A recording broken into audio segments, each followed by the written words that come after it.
if you're free tomorrow at Tuesday at 11 a.m. Pacific time, will be able to join me for the moral of the story, which is every week we share a story that's meant to motivate, inspire, challenge you, make you think.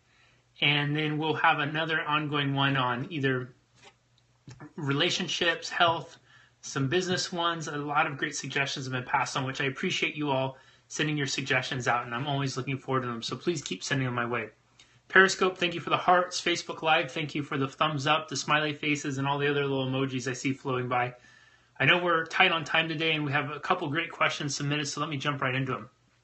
This first one comes to us from Yamini Srivastava, and I am so sorry if I mispronounce your name. Name pronouncing is not one of my strong suits. And the question is, hello, sir. I hope you're doing well in your life. Whenever you will get a chance to come to India, which part will you go to first and why?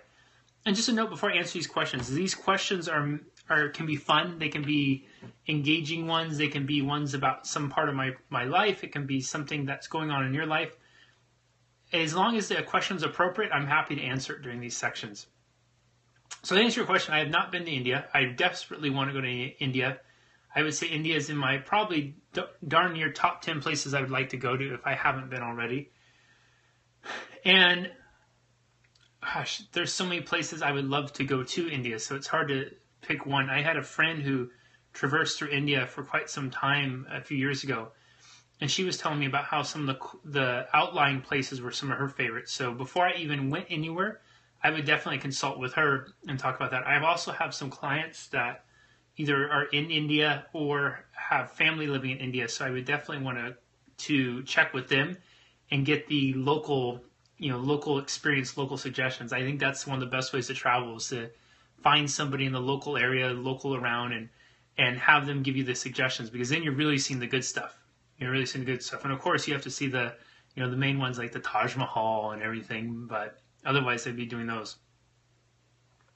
Second question comes to us from Holly Linderman. Holly asks, how to approach and ask a significant other to pitch in to take burden off of self so I can invest more into self.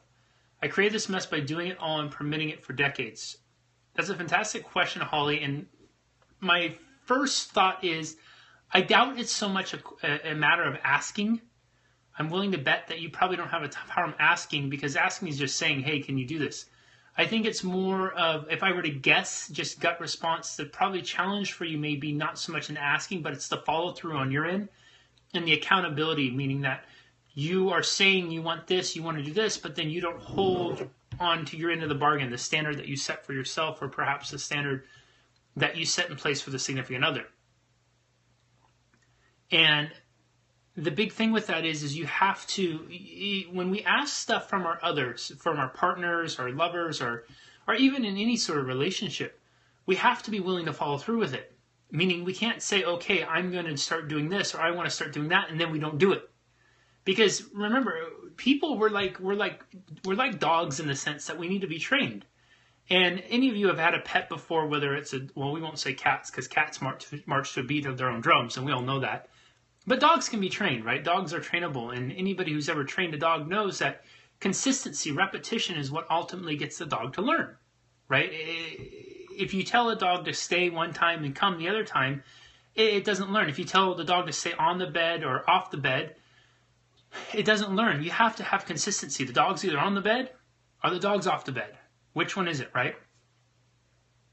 And so we have to really look at those types of things and figure out what that is and how we're going to set that standard for the people in our life. If we want them to learn, if we want them to become a part of, I guess I'm being blocked, so goodbye. I'm not sure what that means, but I hope that changes for you. So we have to learn to really condition our partners, condition the people in our relationships. And we do that by consistency. If we have something we want, if we have something we need from the other person, tell them what you're going to do to help support that, and then reinforce it. Acknowledge them, give them feedback when they do a good job. Don't just lie and wait for the one time they screw up and then you pounce, right? And then it's like, you bring with it hellfire, brimstone, and Armageddon, which I think quite a few of us might be a little guilty of doing that too. I will say this.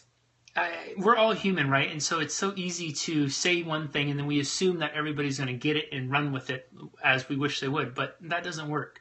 Repetition, as they say, is the mother of all skill, which means we learn through repetition. And repetition is really cemented by positive reinforcement. It's been proven time and time again. There's a very small percentage of the population that actually responds positively to negative reinforcement. Those types of people are going to be like the Michael Jordans and the Kobe Bryants, who are going to be so self-motivated anyways that they don't care what you tell them. All they care about is winning. And so for the rest of us that may not have that level of drive or determination, we have to decide again what it is we want, how we're going to support the person in supporting us to get what we want, and then acknowledge and repetitiously acknowledge when they're doing well, and then provide gentle and loving feedback when we see them stray. Okay, that's really key. Don't just sit there and, again, blast hellfire and Armageddon on them. Remember, they're human. And we're all going to make mistakes, and none of us are going to be absolutely perfect at this as much as we wish we would be. But we can all become better if there's a team effort. And remember, it takes two to tango. So if you're in a relationship with somebody else, it's a 50-50. It's not just one person doing it, because I promise you this, any behavior going on in a relationship, there's something else that somebody else is contributing to that behavior. And it's up to you as a team, if you really want to learn and grow as a couple or as partners or whatever that is, to figure out what that is each other needs and then set up a system in place to help support each other lovingly to make sure each of your individual needs are met. All right, that's what we got for today. Two fantastic questions, and I hope you all found value in it. Periscope, thank you so much for your hearts. Facebook Live, thank you for the thumbs up, the hearts, and all the other fun gestures that are going through there. I am sorry that I see there's a lot of good comments and questions coming through, and I apologize if I'm not able to answer them all. This is just a really short section, so if you ever want a question answered on here, please look for the post every Friday, 8 a.m. Pacific time on the 1 Year 1000 Challenge page, and I will answer it at this time, which is Mondays, usually around 11:40 a.m. Pacific time. Or 11:40, yeah. If you're free tomorrow, 11 a.m. Pacific time, I will be back on here, Facebook Live and Periscope, to share with you all the moral of the story. I hope you'll set aside some time for that. And then we'll do another one of these later in the week at a yet-to-be-determined topic. All right, everybody, thank you so much for being here, for being a part of the community. I really appreciate all your interaction, your questions, your thumbs up, your gestures, and your shares.